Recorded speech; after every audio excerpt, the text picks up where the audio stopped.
First of all, thank you to everyone who turned out for this press conference today here at Tottenham. Thank you to Turkey Al Sheikh for putting this show on. Thank you to Netflix, Spencer, Frank, everybody who's been involved. I thank God for everything that I have and everything that I am and everything that I've become.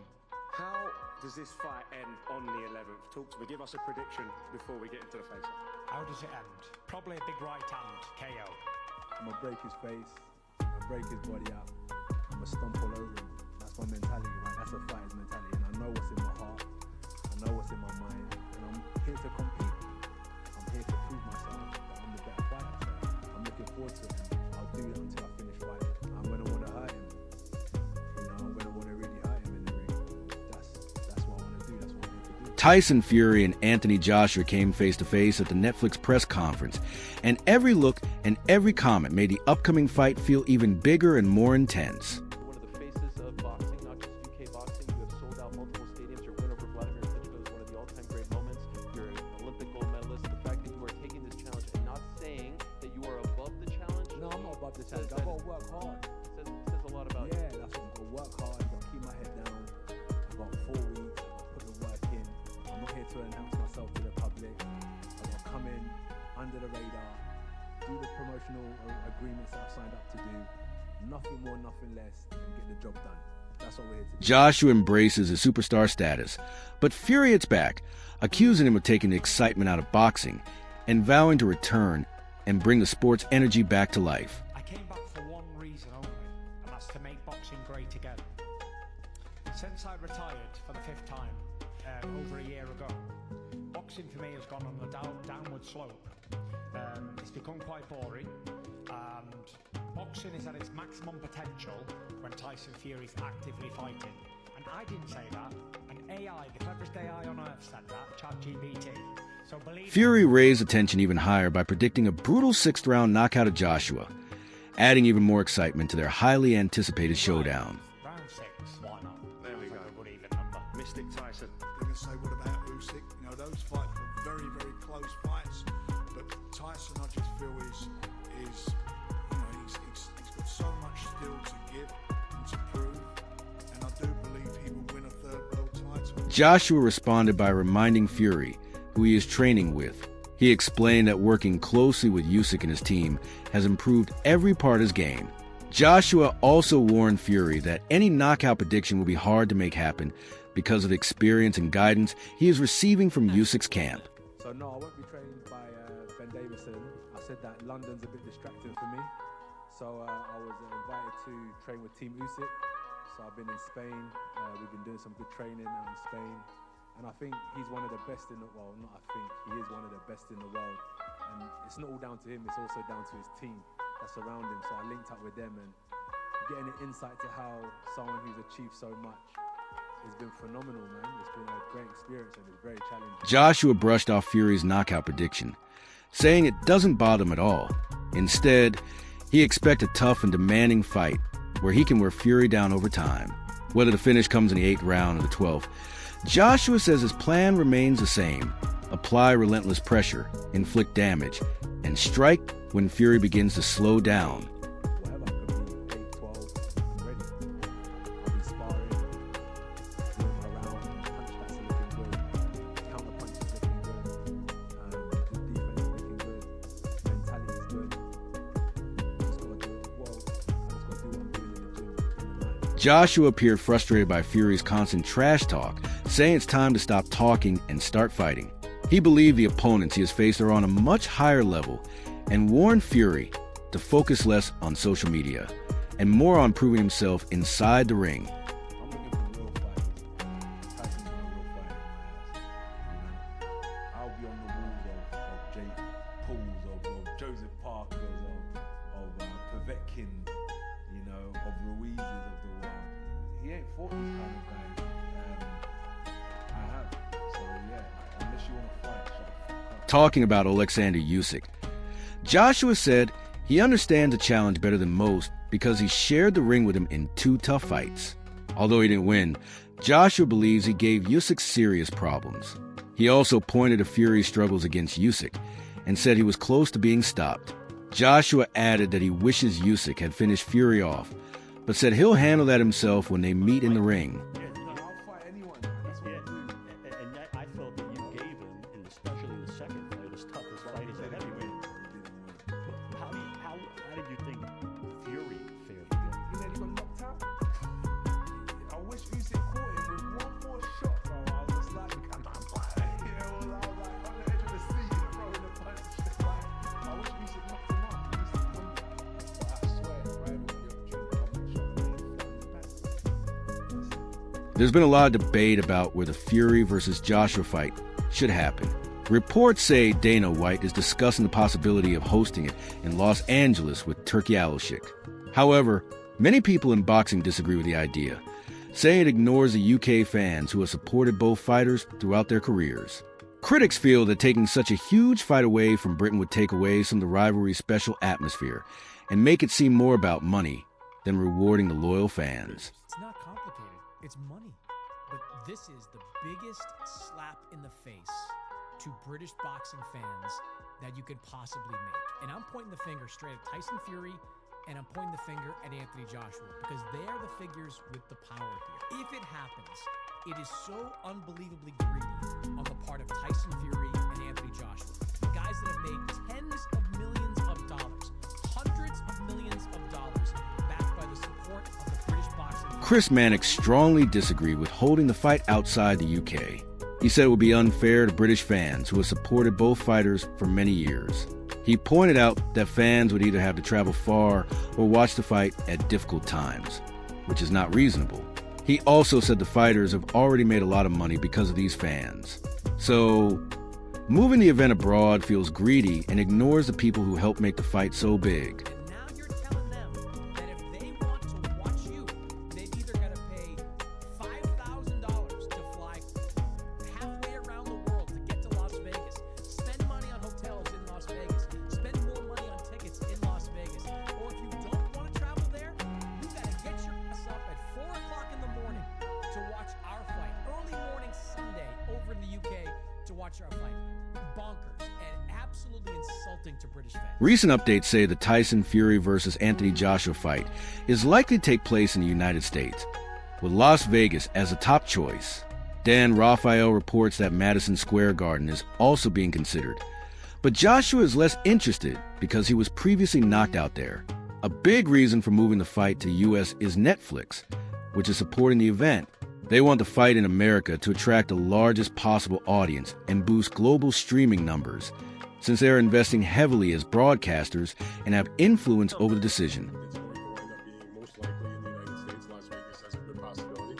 I'm told that a lesser possibility might be Madison Square Garden, where Anthony Joshua probably does not have good memories of having suffered a massive upset knockout loss to Andrew Ruiz. But Las Vegas seems to be the likelihood, and it's not so much that everybody wants to do the fight in Las Vegas. It's where Netflix wants to do the fight. And because Netflix is paying the biggest money to be the broadcaster, they have some sway in where the fight's going to take place. They feel like, this is what I am told by people involved in this event, that there's just a bigger market of viewers in the United States, and that they would like to have the fight. Dan Raphael says the main reason for hosting the fight in America is to match it with primetime TV in the U.S. He believes UK fans will still watch no matter where the fight is, even if it means waking up very early or traveling to Las Vegas. The goal is to reach the biggest American audience possible, which would likely mean a late-night fight in the U.S. and an early morning broadcast in the UK. Raphael also points out that this plan focuses more on global streaming numbers than on making things convenient for local fans. They know that the Brits are going to watch the fight wherever the fight is. Probably a lot of the Brits will travel for the fight, and fill up the seats in Vegas wherever they put the fight. But they want the fight in the United States prime time, and the way they do that is put the fight in the United States. I think the whole point of having it in America is to have it in our prime time, which means it will be, I guess, an early morning fight for the Brits. You set your alarms and get up at 5 o'clock in the morning, whatever time it's going to be. Recent reports have caused a lot of excitement around Tyson Fury after he was linked to a major announcement involving a UFC White House event.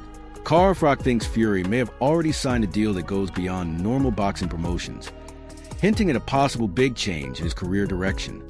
Fury being seen with Dana White and other key figures has increased speculation, especially since he recently returned to the United States. With so much happening, There's now uncertainty about what this means for a possible Tyson Fury versus Anthony Joshua fight. Tyson Fury signed. Looks like he's all but signed with the boxing. I'm laughing because it's just mad. What does this mean for AJ Fury? The fight at the White House, the UFC fight at the White House at the weekend. Tyson Fury was flown in. He was there with Dana White, Donald Trump's big friend Dana White is, and Tyson's not been able to get into America for the last 5 years. He's now there, and he's all but officially announced that his son was up for boxing. JKL Shane's going to be promoting him. So I don't know what this means for AJ. Frock said the situation has created more confusion than clarity, especially about where a fight with Anthony Joshua could be held. It is still unclear whether it will take place in the UK, Saudi Arabia, or the United States, and promoters are reportedly frustrated by all the uncertainty. Frank Warren and Eddie Hearn are also said to be unhappy that outside people are getting involved and affecting negotiations. Still, there's a lot of excitement around Fury, with many believing he is ending his career in a big, dramatic way and continuing to make headlines right to the end. Is this fight going to happen in the UK? It's going to happen in Saudi? It's going to happen in America? Frank Warren will be absolutely fuming, as will Eddie Hearn. He said Dana White's got nothing to do with this fight. It looks like he has now. So this is a developing story. This is just, as I've heard the news, just putting it down there. But it's exciting. It's quite, I don't want to say it's comical, but it's really, really interesting. Tyson Fury is finishing his career absolutely bang. On the other side, Anthony Joshua's fight against Christian Prina gives him a chance to stay active and keep his rhythm going while he prepares for bigger heavyweight fights in the future. That's what we do. We knock people out and let's find out what his purpose is, because physically, every heavyweight's strong. Physically, every heavyweight can probably knock someone out, but it's what the purpose is. Let's see where his mind's at. July 25th. Meanwhile, Christian Prina said he feels confident going into the July 25th fight. He explained that although he respects Anthony Joshua as a person, that respect will not matter once they step into the ring. He also said that all opponents are treated the same when the fight starts, but he still recognizes Joshua as a top-level heavyweight.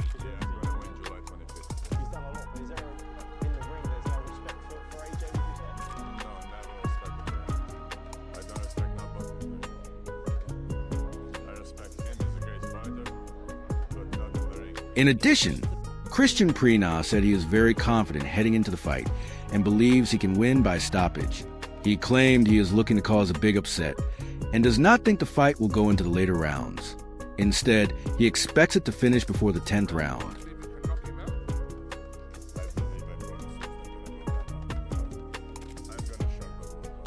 Spencer Oliver said the fight is a big chance for Christian Prina, but also pointed out that Prina does not have the same experience or level top opponents as Anthony Joshua. He acknowledged that Prina has strong punching power, but explained that he has not yet been tested at the highest level. Overall, Oliver sees it as a fight Joshua should control, but still potentially risky, because Prina is a dangerous puncher. Yeah, I agree with you in some extent that it is a massive opportunity for Christian Prina, for sure. But you must admit that he is at a lot lower level than Anthony Joshua. He's never competed at that sort of level. Anthony Joshua knows what he's going in with here. Your guy is very heavy-handed, yes, but from the footage that you've seen online from him, he doesn't sort of, he's not mixed, and he doesn't seem to be at that level as Anthony Joshua, and I suppose that's where this is all coming from. It's a calculated gamble from Joshua's side of things, because they want a test of some sort, a guy that is heavy-handed. Spencer Oliver also warned that Christian Prina should not be underestimated, because all of his wins have come by stoppage, even if the opponents were not at a high level. He added that Anthony Joshua is also under outside pressure going into the fight, so his mental state is uncertain. Oliver said Joshua's form will only become clear once he gets into the fight and find his rhythm. He also described this bout as a possible chance for Joshua to make a strong comeback statement. Listen, he's dangerous. 20 of his 20 wins that he's had have all come inside the distance. Yeah, it's been a lower caliber of opponent, but Anthony Joshua's had a problem outside of the ring. He's got to deal with that going into this one. So given all that, taking all that into consideration, we don't know where Anthony Joshua's going to be mentally, and I don't think no one knows where he's going to be. Maybe even he doesn't know where he's going to be until he does that ring walk, until he goes in there. So if you look at all of that, you go, This could be one of the greatest comebacks in the heavyweight boxing in such a short space of time because of what Anthony Joshua's been through. And Christian Prenga is a dangerous guy that will see this as an opportunity, and that's what this is about. Anthony Joshua further said he believes his power and physical strength are enough to seriously hurt Tyson Fury if he lands cleanly. He also said he is not focused on hype or publicity, and made it clear that his main goal is just to fight and face whoever is put in front of him.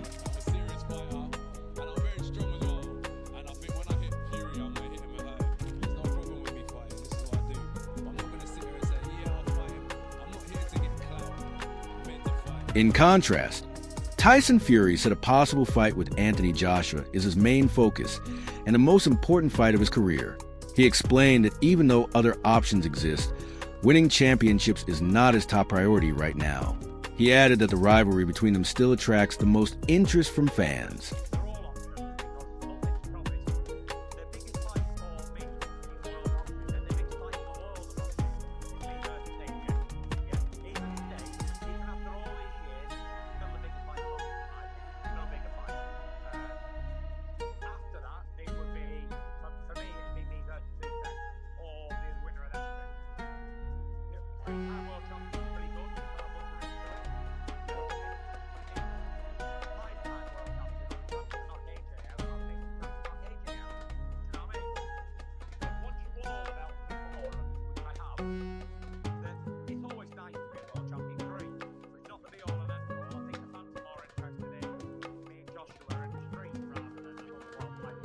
Adding to that, Max Kellerman described a potential Tyson Fury versus Anthony Joshua fight as a defining super fight of this era, possibly the biggest event in British boxing history.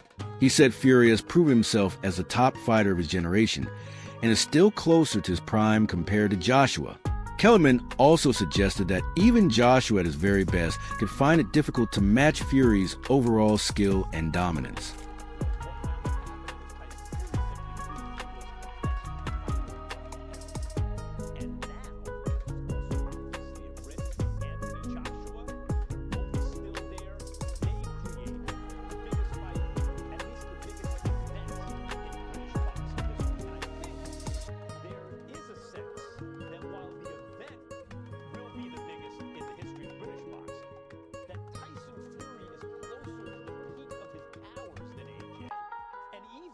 This heavyweight drama is still growing, and every new opinion, prediction, and update brings Tyson Fury and Anthony Joshua closer to a fight everyone is talking about.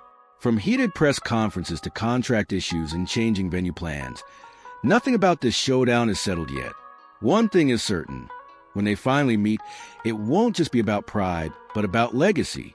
Now share your prediction in the comments, and if you enjoy boxing updates like this, don't forget to like, share, and subscribe for more content.